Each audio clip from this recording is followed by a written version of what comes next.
Blog Talk Radio.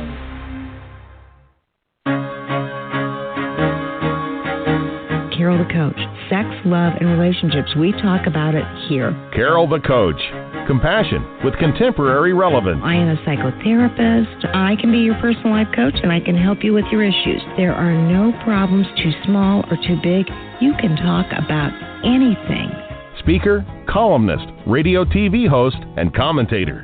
Carol the Coach brings messages of wellness and empowerment within reach of everyday people every day. Almost 5 years ago, I lost my soulmate in an accident. He was killed in a plane crash. Life just, for me, has seemed to stop. There are groups all over the city. I teach one. It is a specific way to start thinking so that you shift how you see the world, which then shifts your energy, and then you feel better and you actually see things differently. Carol the Coach. Always available, too, at carolthecoach.com. Now, I've got Russell on the line. I'm 47 years old. I'm a truck driver. I'm married. I have a wife in San Francisco. Okay. I haven't been home in 6 months. My thing is, I don't know if I have a sex addiction or what the problem is. Why do I want what I can't have? And as soon as I can have it, I don't want it anymore. You're right on target when you say, I don't know if I have a sexual addiction. Well, guess what? Yes, you do. And you know what? That's my specialty, Russell. So you're at the right place. Continue. I meet women online, and I'm in a different part of the country. I travel all 48 states, so I love sex. I hear self-esteem issues. You never felt good enough, and you didn't feel like you were getting what you should have then, and you're reenacting that now. Do you want to change that about yourself? You get what you need.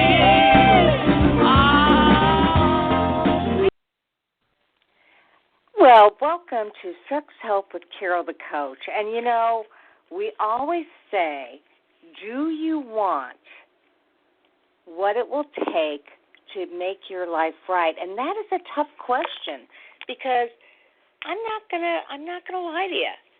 Sex addiction recovery is tough. It means totally reorganizing your life so that you can live the life that you've always wanted to live. And a lot of times you're not even sure what that life is, because you have done this for so long that you absolutely realize that you don't know what a life is that has values and ideals, accountability.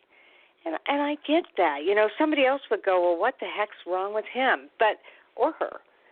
But what I know to be true is that it can be really tough when you've lived a life of lies, when you don't even know what the truth is, when you're not really ready to give up your best friend. And as a result, what I mean by best friend, it's the sexual addiction in general. It's the porn. It's the prostitutes. It's the websites. It's the chat rooms. It's the massage parlors. It's all that risky behavior that produces dopamine in the brain that lights you up like a Christmas tree. You know, I was explaining tonight at one of my groups, I said, I know that you guys came in here thinking that you were bad people and you had moral improprieties that made you perverted. But in essence, this is a brain addiction. This is brain science, and when you've learned how to light up your brain in certain ways, it takes a whole host of recovery tools to turn that around. And so I don't blame you for not knowing what it is that you can do to make your life better. But what I do believe is that it is imperative for you to get the skills you need and trust the process of recovery, of this radio show, of your CSAT, your Certified Sexual Addictions Therapist, to know how to make it better. You know, Patrick Carnes said, you are not strong enough to beat this. You have to have a committee. And a committee means you have to have fellowship. You have to have a mentor, a guide, a sponsor. You have to have a therapist who knows what in the heck he or she is doing. It would be really helpful for you to have a sexual addiction group, a whole group of people that care about you, that want you to be different, and that are going to share what they've done to make their life special. And tonight, I feel very excited because we have Reese on the show, and he is going to be talking about compulsive pornography. And he knows that pornography can ruin an addict's life. It's not just an addiction that ruins family life, relationships, and all aspects of life. It is the entire process of lying, cheating, and deceiving yourself and the people that you love. You know, that first recovery task is breaking your own denial. And so that's what we're going to be talking about tonight. I'm going to be interviewing Reese, who's a Christian counselor who helps addicts break free from porn addiction. He's learned how to use his life struggle and create purpose out of his life. His story is absolutely fascinating, and he shares 100% the struggles that he's engaged in. You know, he probably started out like many of you.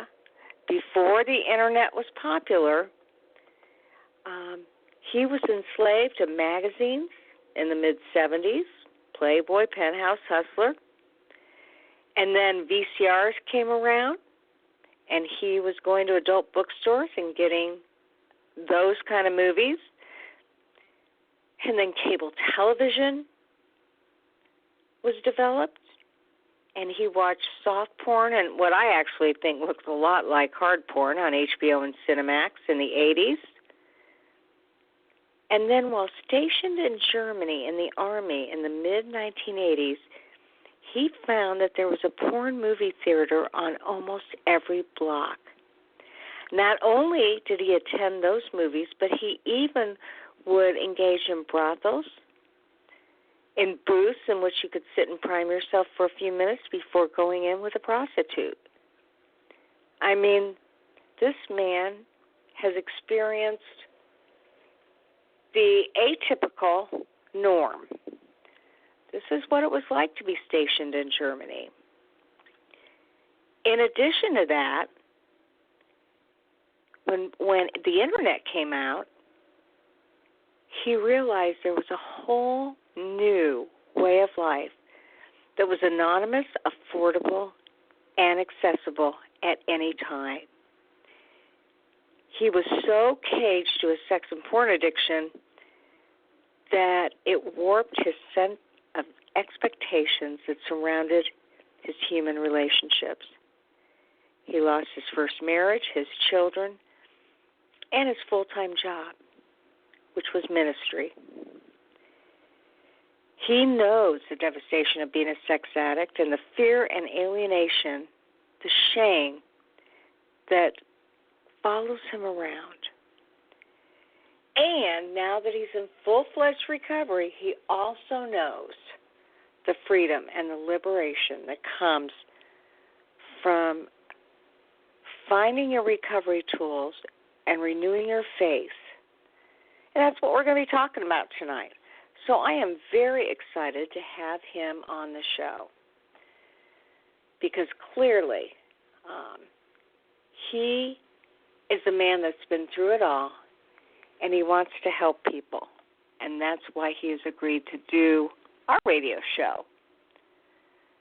So, you know, I know that this is an up-and-coming field. I mean, there is no doubt that clearly this kind of stuff is really changing. And just a couple weeks ago, we found out that the Global Health Organization had identified sex addiction as an epidemic. Okay, so I wanted to talk to you about the fact that it is so hard when you're in a relationship to know what to do, to know when to be honest and how to handle it. So let's just talk about relationships for just a second, because there are so many people that wonder, do I turn over my phones? Do I practice at giving my wife a GPS? I mean, am I really going to let her be my parent or my warden? Well, I ask you to consider it from a different point of view. And if you're single, I know it's way harder for you because you don't have anybody to be accountable to. But clearly, as my colleague says, it's important to help the couple to understand that he can help her feel safe. And that once she's experienced the feelings of betrayal, the recovering addict can lean into empathy and bring empathy back online by helping her to know that he's being 100% honest, authentic, and transparent. So, Mary Lee, who is a wonderful CSAT therapist, says, I often use this analogy with frustrated addicts to try and build some insight, enlightenment, and empathy. If a dear friend or family member stole your ID and Social Security card, assumed your identity, or created a new identity using your information, how would you feel? Betrayed? Violated? Shocked? Enraged? You'd say to yourself, how could this have happened to me? How could someone have done such a thing? And what would happen if you were told by the police that it was your son, your brother, your father, or your best friend? Wow, what a double betrayal. So after you clear your name, after your loved ones apologize to you, and you begin to heal from the traumatic betrayal, would you be checking your bank account, your phone, the locks on your door? I mean, wouldn't you want to make sure that you were 100% safe? Well, that's the same experience that a partner feels, and he or she needs to know that there are things that you can do, there are systems in place where you can make her feel safe. And boy, that can look like a lot of different things. We call them safety requests. So a partner might say, my next safety request is that I have access to your smartphone as needed over the next year in order for me to feel safer in the relationship. It's not like she's demanding the phone, but she's saying, this would help me feel safe. And, oftentimes it can feel invasive to the addict, or if the addict has a therapist, because this isn't something that we instinctually know how to do. We're all told to maintain our privacy. But an addict really has no privacy if he or she wants to stay in the relationship, not for the first 1 or 2 years. They really have to say, what can I do to put my partner safe? And boy, that is a tough situation. It feels foreign. It feels like the partner may have too much power. And I'm the first to say, hey, there may actually be the need for a power differential until that partner can feel safe. So that's a little hint from Carol the coach. And I am so happy to be with you tonight. Now, I am going to be talking with Reese, And Reese has a story to tell that's absolutely riveting. Is this Reese? This is Carol Jurgensen Sheets. Is this Reese? Okay, I don't hear Reese, but how about this? Might this be Reese? Hi. Hi. Reese. Can you hear me? This is Carol Jurgensen Sheets, and you're on Sex Help with Carol the Coach. Hi, Carol the Coach. It is great to be here. Thank you so much for having me. 100%. And boy, I just really appreciated your story, and I wanted you to be able to share it with our listening audience because I really believe that it instills hope, strength, and recovery for so many people that wonder if they're ever going to get well. So do you mind if I just check in with you and ask you about your relationship with porn? Sure. Where would you like me to begin? Do you have any questions that you would like to ask specifically about that, or just give an overview of what happened? Well, I want to know, did you just discover porn, or was there some kind of gateway? Because I gave our listening audience a little bit of your history, what it was like for you in the mid-'70s, and then when VCRs came out, and then when HBO and Cinemax came out, and then, of course, when you were stationed over in Germany. So can you tell us a little bit about when you first discovered porn and whether you believe that there was some kind of gateway to that? Well, I always tell people that the gateway for me didn't actually start with pornography itself. The stage was kind of prepped early on in my life when around 8 or 9 years of age, I started to get heavily bullied in elementary school. I was overweight. I was an easy target. And because of that, I had a lot of people bullying me, and it lowered my security, my feeling of safety. Even in my neighborhood, I couldn't even go out and play without being bullied by these kids. A lot of times they'd push me, beat me up. Sometimes they would ambush me. And the stage was set to really lower my self-worth, my self-value. And then when I actually discovered pornography, I discovered it out with some of the friends that I did have that didn't bully me.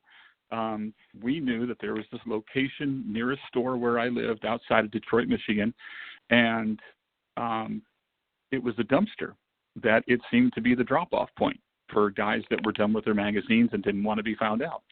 And so we would find Playboys and Penthouses and Hustlers in there. Around the mid-'70s is actually when Hustler came out, and some of the more hardcore magazines started entering into the mainstream media.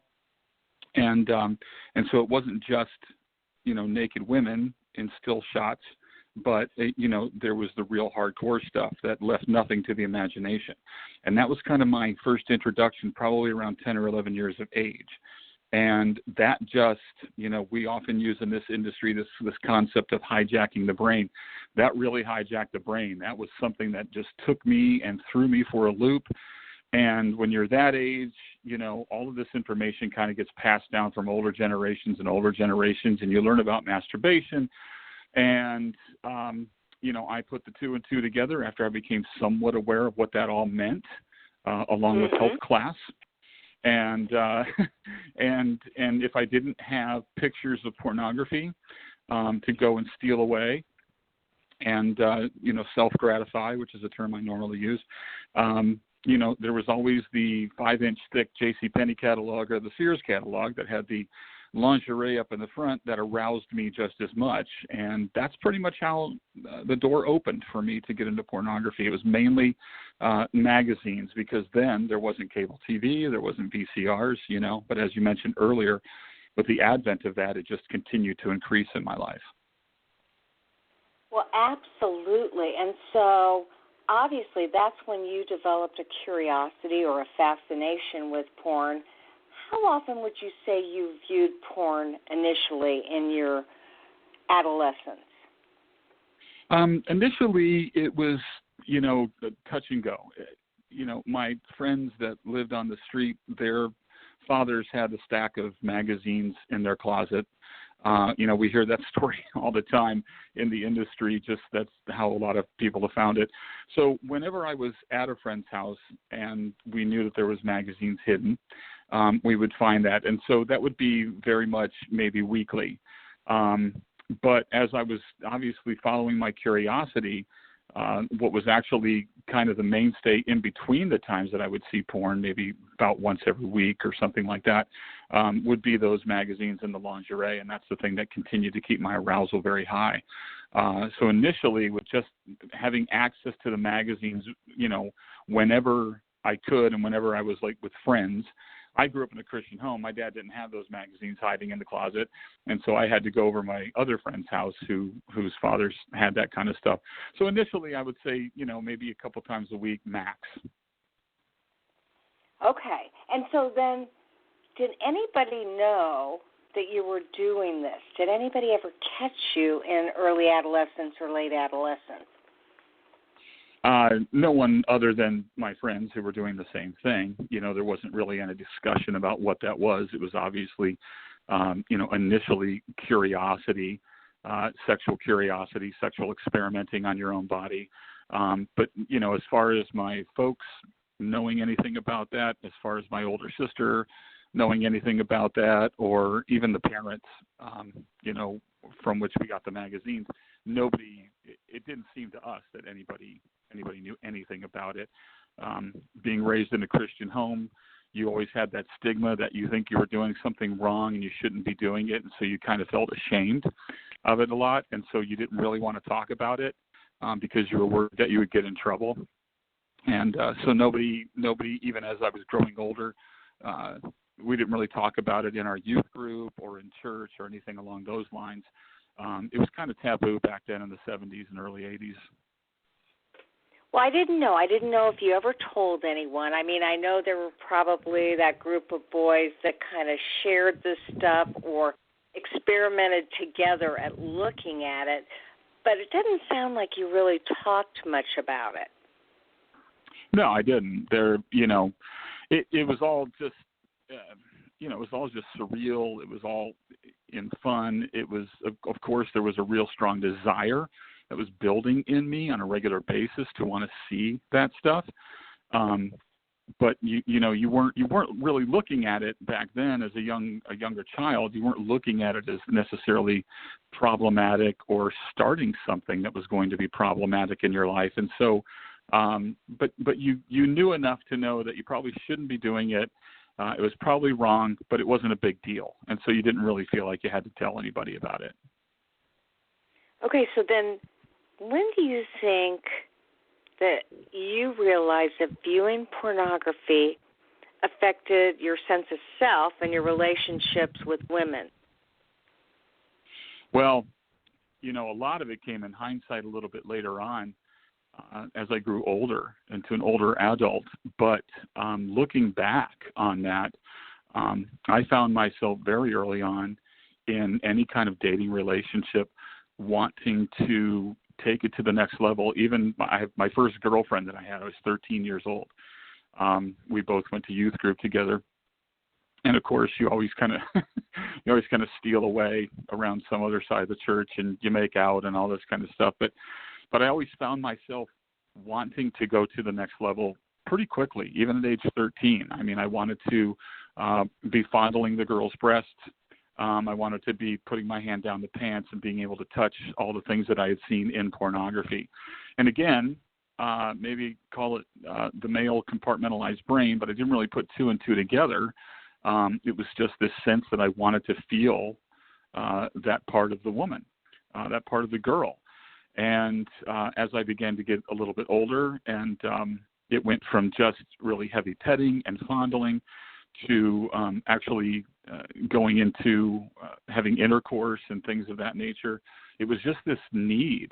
And it wasn't just pornography per se. It wasn't just the pornography addiction, but as those of us have been kind of trained in this industry, we know a little bit about the love and sex addiction, things that are birthed out of real need in our life. We didn't have a certain connection or a certain investment or whatever it was, maybe with our family of origin. And so I I began to just really, really need to be sexual with these women, or I guess I should say girls back then, that I was dating through high school. And you know, but I would never go all the way. You know, there was this little aspect in there that I didn't want to go all the way, even though inside of me I could feel myself kind of really aroused to the point that I kind of would want to go all the way. I would usually find myself stopping in my various dating relationships. After I would go home, then I would kind of finish the job, so to speak, with either pornography or some type of thing that would arouse me.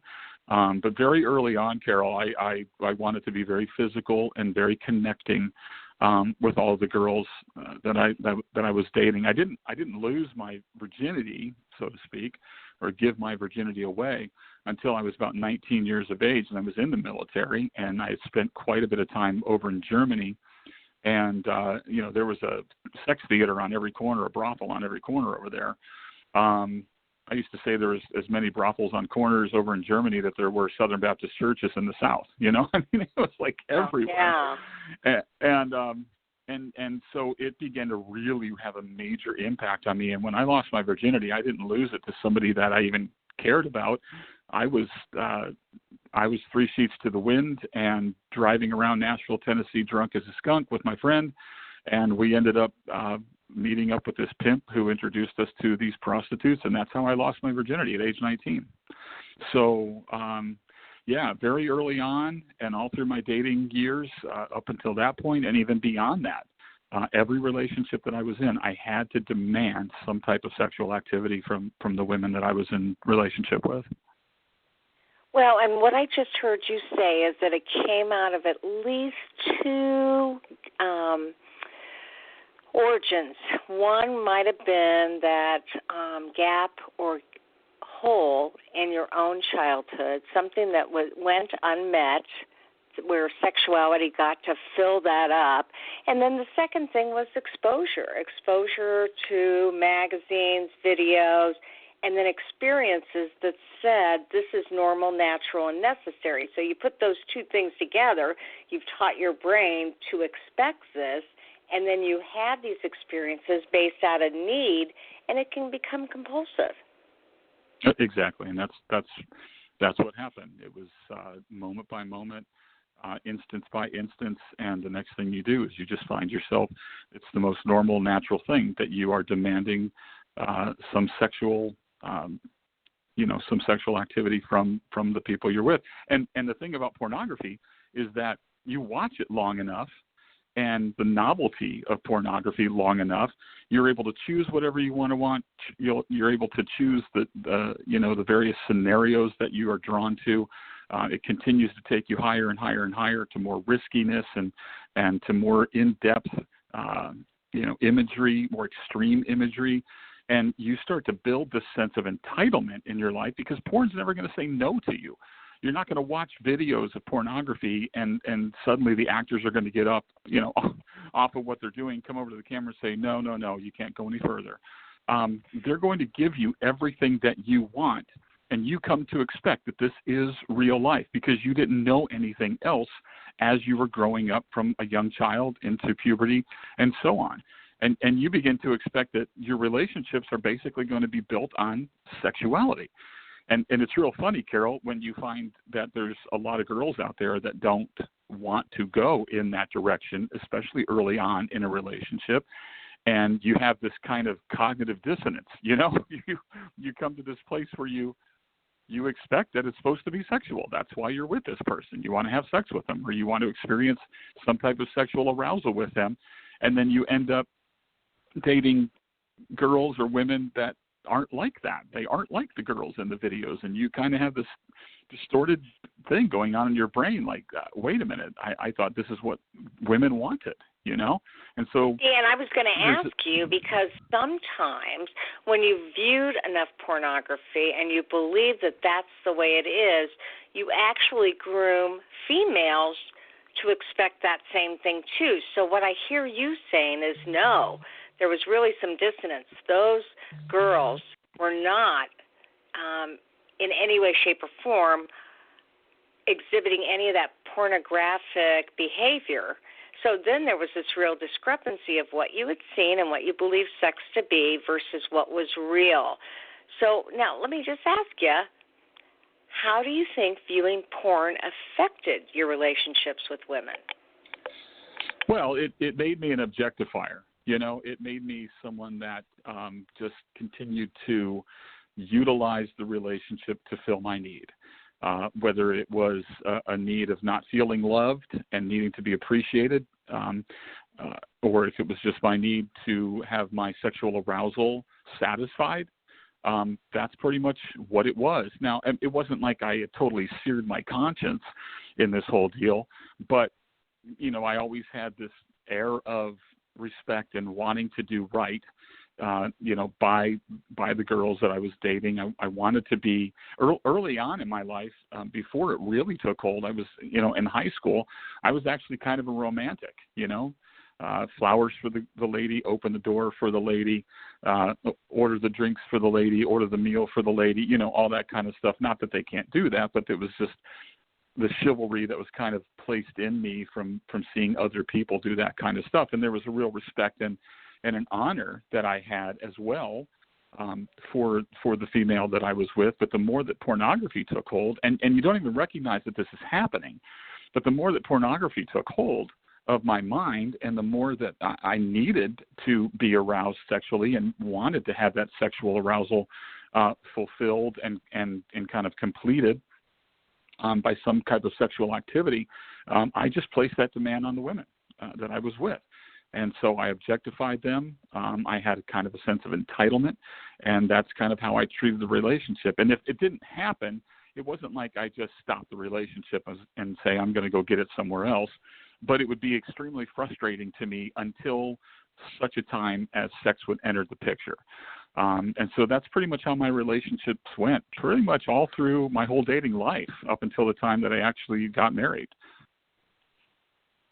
Okay, now, so I'm going to ask you, obviously you did get married, and, what I know to be true is that this porn addiction affected everything in your life, your family, your ministry, your friends. So tell us a little bit about what happened.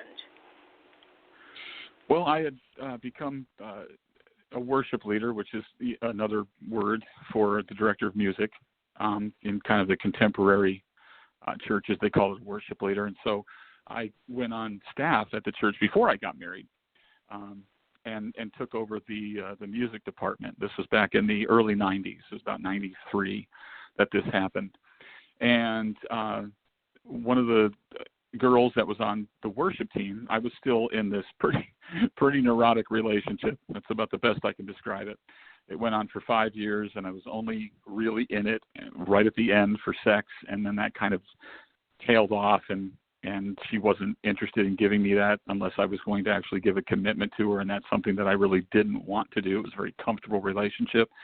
And so we ended up breaking up in around early 95. And I should have, at that moment, taken a break from my relationships, kind of got my head together. And, at that time, it was about 2 years after I started at the church that other relationship ended. And so even at the very outset of my full-time job as a minister of music, I'm still engaged in having sexual relationships with somebody that I'm not married to, which is a no-no in ministry.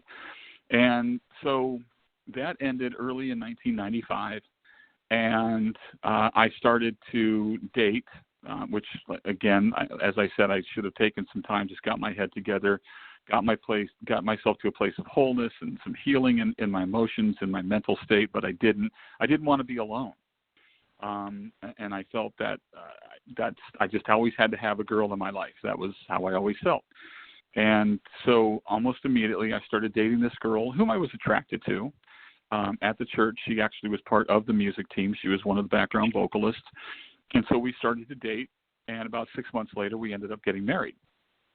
Everybody around us was saying, oh, you would be such a great fit. Oh, you guys are so great together. And the truth of the matter is we were essentially the last remaining bachelor and bachelorette that made sense for everybody in the church, right? So we had a lot of these people coming up to us say, "Oh, I just feel like you guys should be together," and all this kind of stuff. And so it became more or less me listening to other people instead of really listening to God according to my faith, and listening to my own self and my own wants and my own needs. But I didn't want to be alone. And she's a wonderful, wonderful person, still is an amazing person. And so we ended up getting married. And over the next 5 years, we had a pretty decent relationship. There was no, for all intents and purposes, there's no reason that we should have hit this major roadblock that we did, but it was me.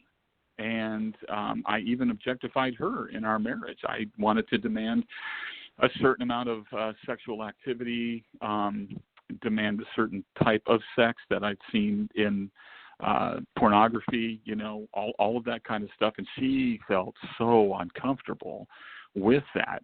And she didn't know what to make of it, but she tried to be this dutiful wife, that would let me do what I wanted to do. But she absolutely hated it.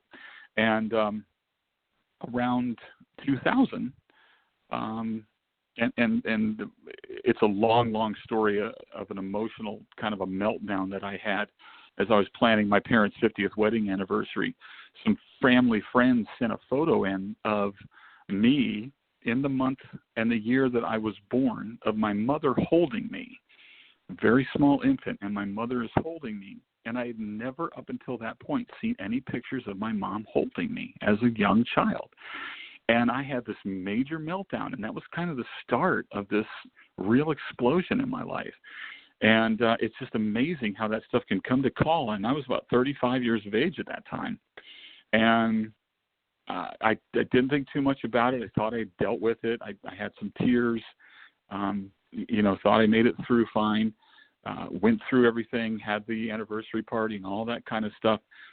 And I had a little toddler, a very, very young, not even a toddler, an infant of my own. She was born in 2000.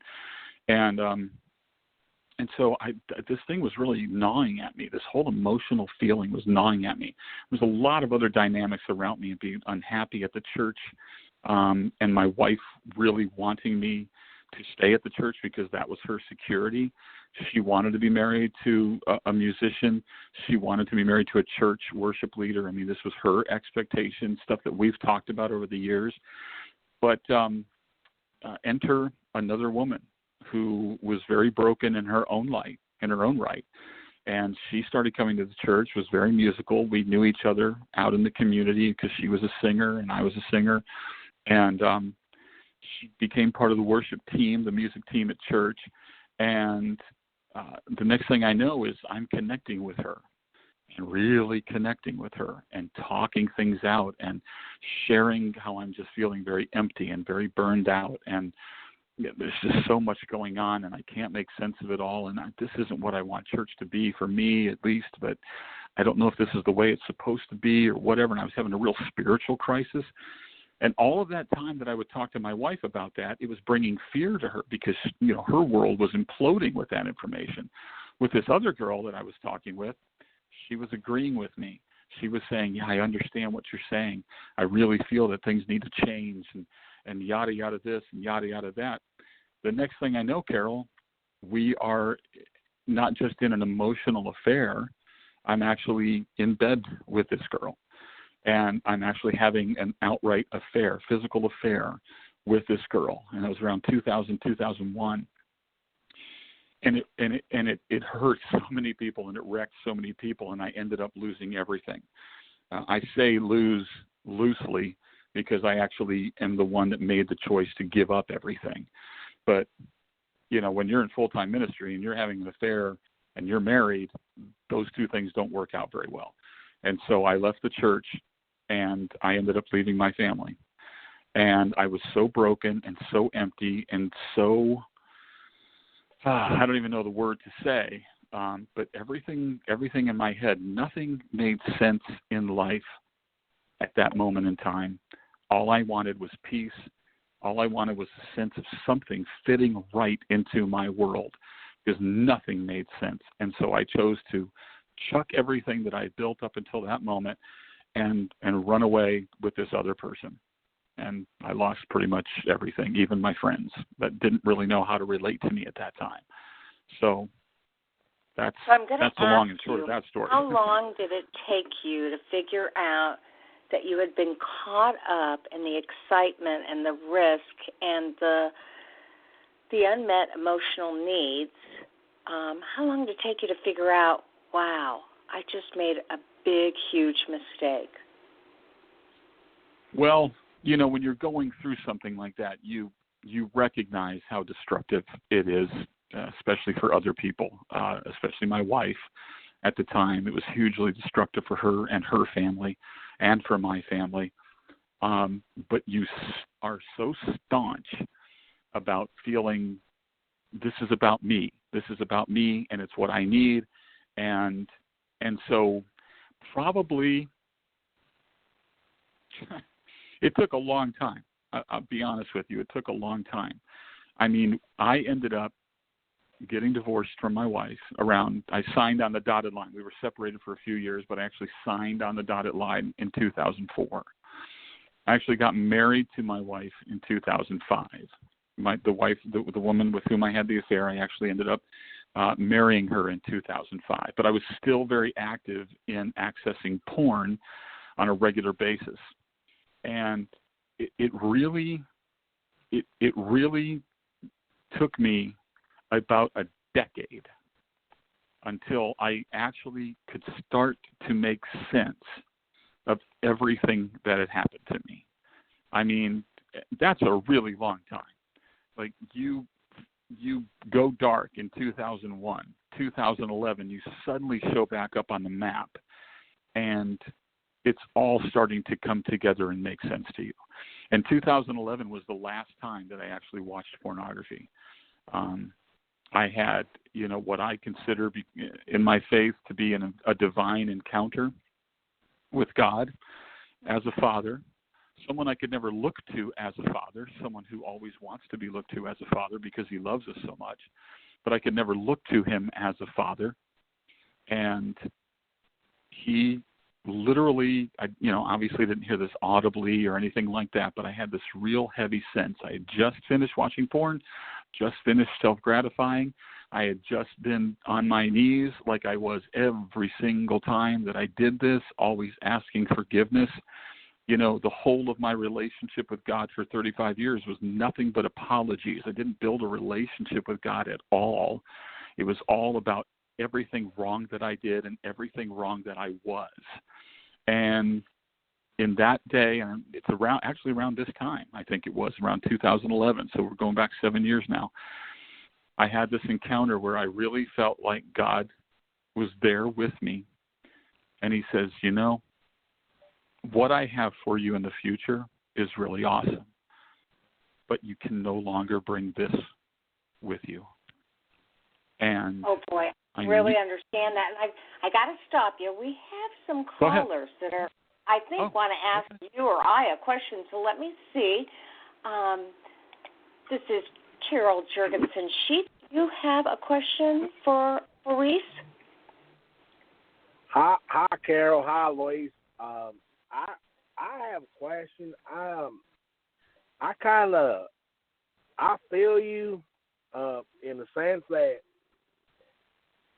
my girlfriend and I we went to some counseling for like relationship counseling, but instead of getting turned off or turned away from porn, we were counseled to start watching porn together to help strengthen our relationship. And at that time, where we live at, it's kind of like a taboo because we're from the Bible Belt.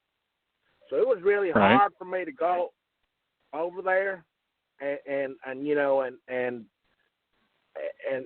take the counseling, but I wanted to stay in the relationship. And we went and talked to a counselor, and they were telling us, giving us advice and how to talk to each other and hold each other, and I remember this heavy set guy telling us, what he is talking about, oftentimes counselors do. They encourage couples to watch porn to get closer or more comfortable with their sexuality. What do you think about that? Well, I can't agree with that at all. I don't condone that at all. I don't offer that as part of my sex addiction counseling that I offer, because to me, pornography is the antithesis. It is the complete opposite of true love, real sexuality based upon, real intimacy, real vulnerability with each other.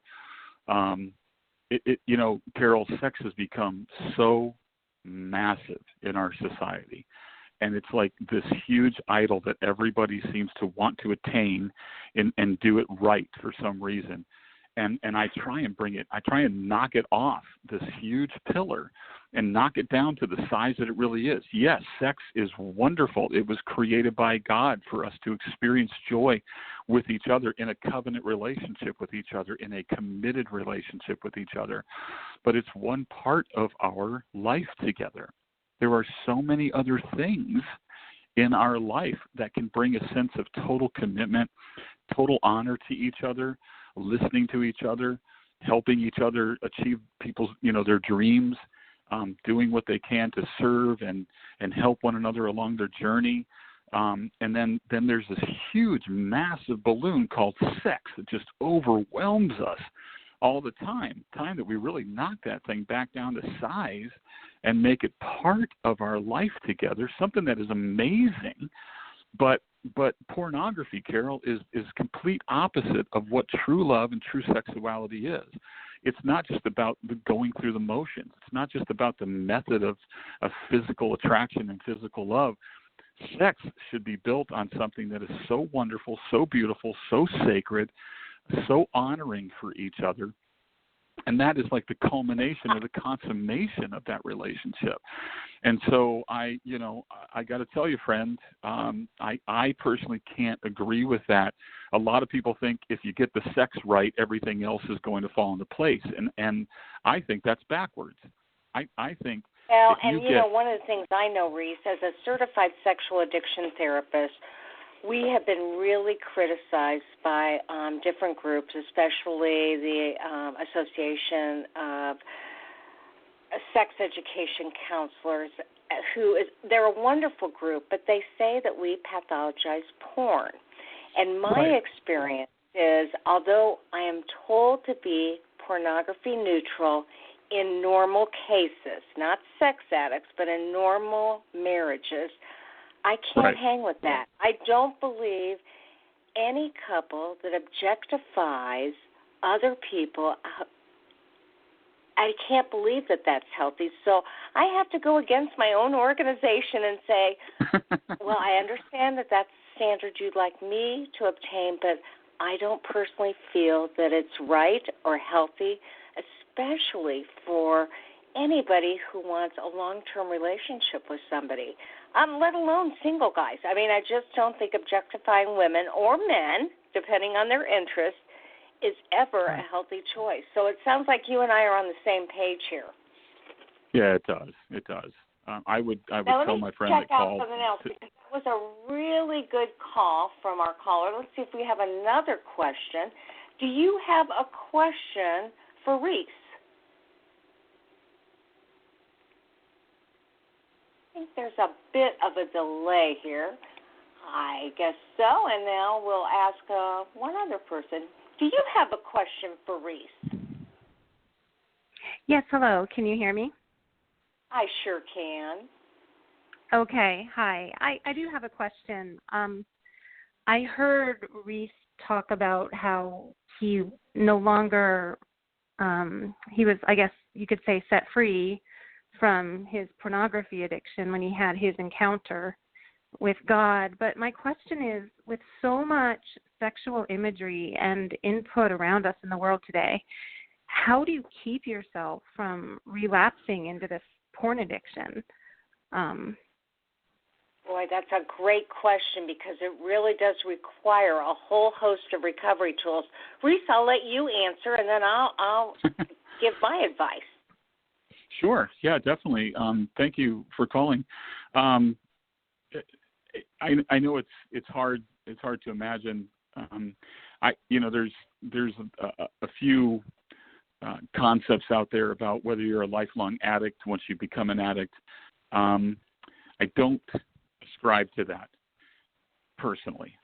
But I tell people that come to me and talk to me about this that although I believe that you can get to a place where the power of that pornography doesn't have a hold over you anymore, but I do believe that even though I would not call you a lifelong addict, I would call you a lifelong target. And that obviously comes out of my faith-based belief. And I deal with a lot of people in the faith-based belief. It's difficult out there to, we are surrounded by sex everywhere you go. It's in the billboards, it's in any kind of media, on television, movies, whatever it is. And it does make it hard. And guys are very visual, overall. I don't want to say we're the only visual out of the two genders, but I will say we are highly visual when it comes to that. And so there are things that will be gratifying to us visually that we have to make choices along the way. If I see something that I know could be sexually gratifying to me, I have to turn away. I have to make these choices along the way to let that go.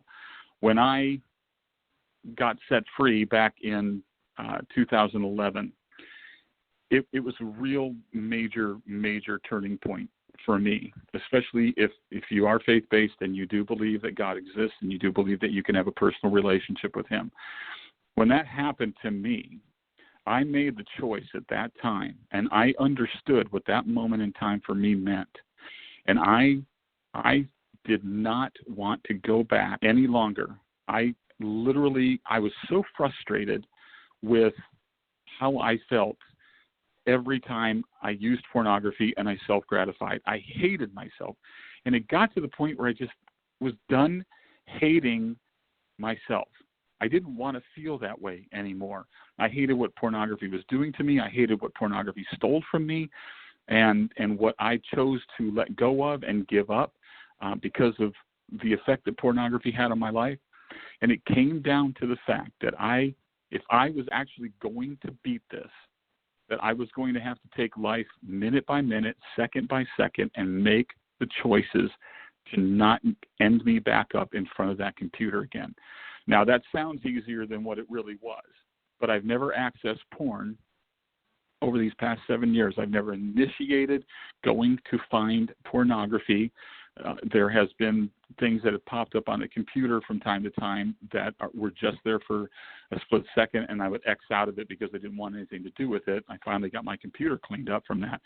But I never wanted to go back, and then I started to realize and Carol, you asked this question a little bit earlier, when I started to realize. It was around this time when I truly began to realize and look back over my life, and I just saw this wake of destruction of people that I had hurt, that I had objectified, that I had demanded sexual favors from, or that I demanded sexual behavior from. And it was all about me. And from that point on, I found myself wanting to get the help that I needed. I had no idea that this was an addiction. I had no idea there were some groups out there like SA, Sexaholics Anonymous, or Sex Addicts Anonymous, or Love and Sex Addiction Anonymous, all that kind of stuff. I had no clue that any of that stuff exists. I thought addiction was for marijuana, alcohol, cocaine, heroin. That's addiction to me. I had no clue that this pornography, even though I felt the struggle of it, I never looked at it as being an addiction.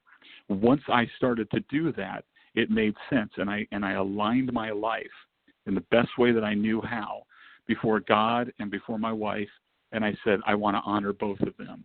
And so I had to make minute-by-minute choices. And there were things along the way. There was imagery that would enter my head because, Carol, you have all of these substance abuse issues out there in the world today, but if you give that up, eventually that substance leaves your body. You may have some damage, but that substance leaves your body. But with porn, you have that imagery available on recall 24/7 if you should want to do that. And so, initially when I started giving this up, that was the battle that ensued, was the mental imagery in my head. And I had to continue to fight and fight and fight until it started to lose its power over me. So that's kind of what happened for me personally. Well, and that's a good point. And what I believe, and that's a great question, caller, what I believe is that the brain, after 3 to 5 years of really good recovery, it is neuroplastic. And that means that neuroplasticity allows you to recircuit your brain. Now, I guess I agree with Reese in that, yes, once you have done the work and you've substituted with healthy skills and you really have given your brain enough time to recover and develop new neurocircuitry, it's like you're starting all over again, except why would you ever flirt with the drug, with the process addiction, with porn, or any acting out sexual behavior that got you in trouble the first time, a second time?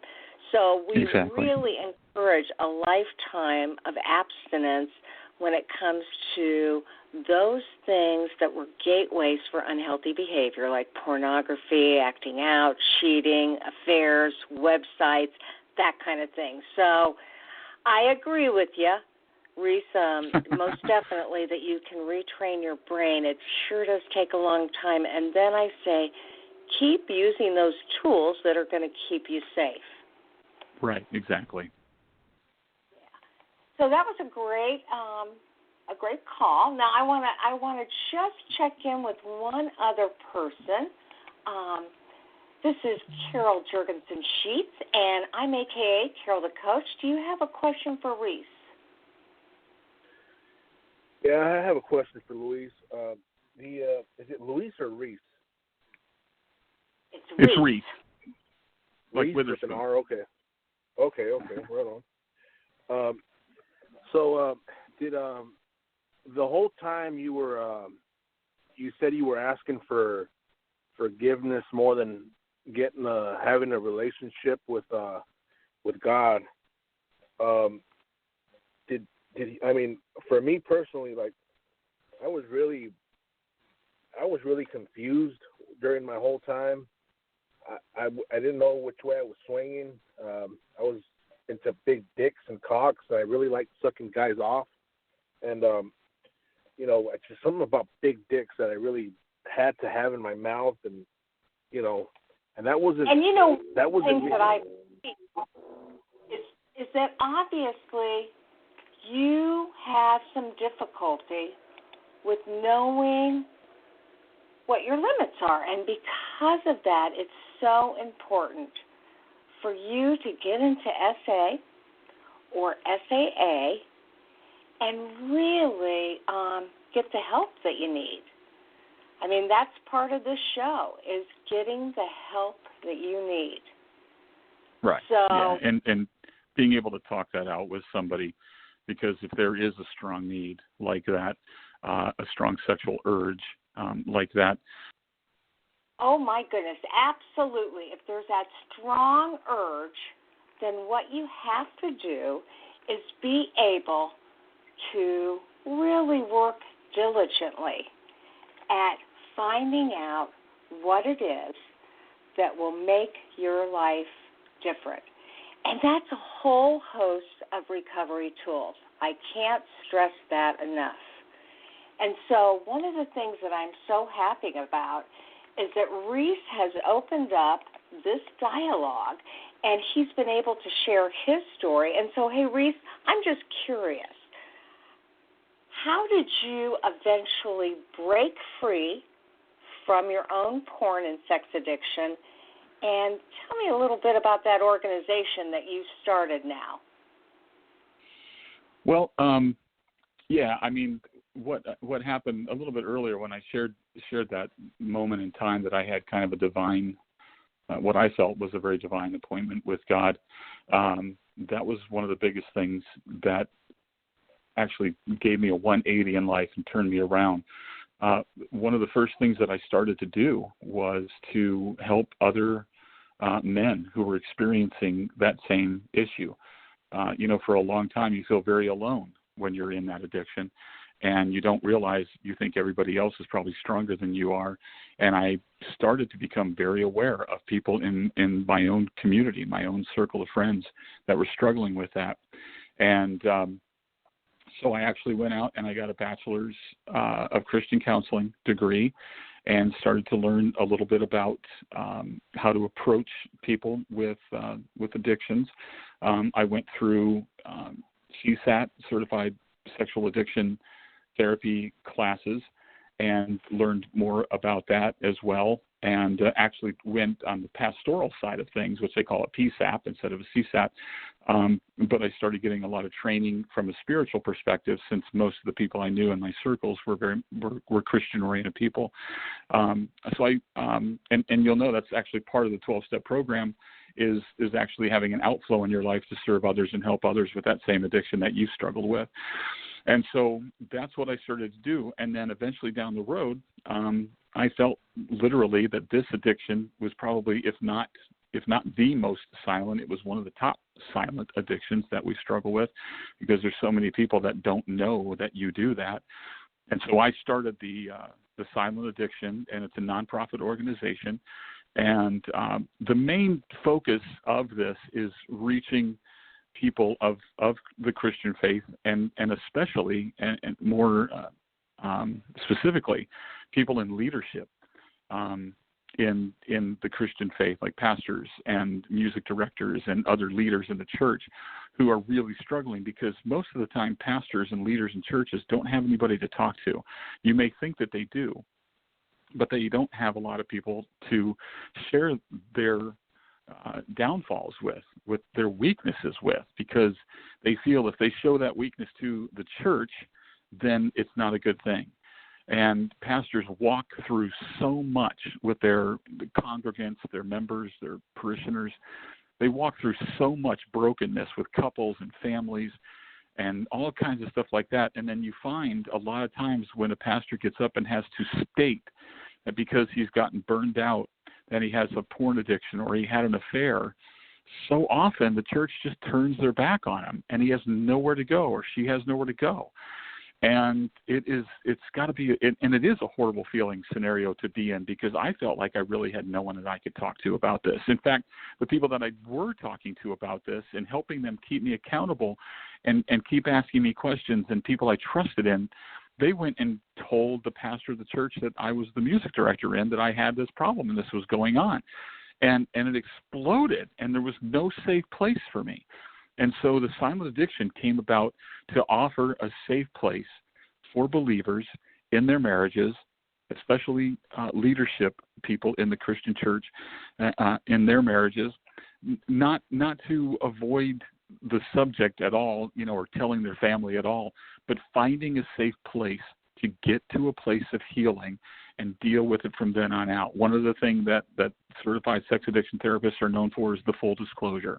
When a man needs to tell his wife, or a wife needs to tell her husband about all of the sexual activity that has entered into the relationship. But getting those people to a place where they're healthy again, where they feel like they can trust somebody with all of the truth about their lives that they can't give to someone else. That's a huge, huge part of what the Silent Addiction is all about. Just creating a safe place and knowing that it comes with a guy that has walked through it, has lost everything, and is still out there, standing upright, putting one foot in front of the other. And I want to offer hope. And the really cool thing that has it's starting to be birthed out of the Silent Addiction is this ministry between my wife and my ex-wife. And it's something that we never really saw coming, but over the years, which it's almost been 20 years, I can't even believe where the time has gone. Over that time, there has been real reconciliation between my ex-wife and my wife. And me. And my ex-wife stayed single after we divorced for another 10, 11 years before she started before she got married. She had dated a little bit, but they didn't work out, and she met the man that she was going to marry. And they got married about 3 years ago. And we have continually worked on our relationship to such a point. And because of the dynamic of the children that were involved, because I have 2 children with her, we really, really worked hard at being civil with each other, preferring each other, honoring each other, respecting each other, helping each other. It's kind of almost like being married but not being married. And we had built this relationship so far, and then this man that she married came into the relationship. I actually knew him. I mean, she knew him too, but as friends, and I knew him from years ago because he was a music director at a church in my area, and we had done a lot of stuff together. And I couldn't have asked for a better stepdad for my kids. He's an amazing, amazing man, and a strong Christian man, and a very a man of integrity and character when it comes to his Christian faith. And we started talking about this and recognizing that so many marriages that go through divorce, they pit the children against the parents, and they pit the children against each other, and it's so chaotic, and it's so dysfunctional, and it's so full of hate and anger and hurt. And although, we did definitely have some of that at the outset, the bottom line is that we were going to make the choice to have the best possible relationship that we could. We weren't going to sing anything bad about the other parent in front of our children. And over time, and over time, we just got to the place where everybody started looking inside of our lives together and saying, you guys have a story here. And we started feeling like, well, we have this really great relationship, and I don't know if it's a story. I don't know what, I just hope other people can glean something from us when they see our relationship. But now it's looking as though we may actually be going and building something to go into churches, maybe even to conferences, where it's appropriate to talk about this matter. And the funny thing is, my ex-wife, my now wife, and me never had divorced parents, but my ex-wife's new husband came out of a divorced family.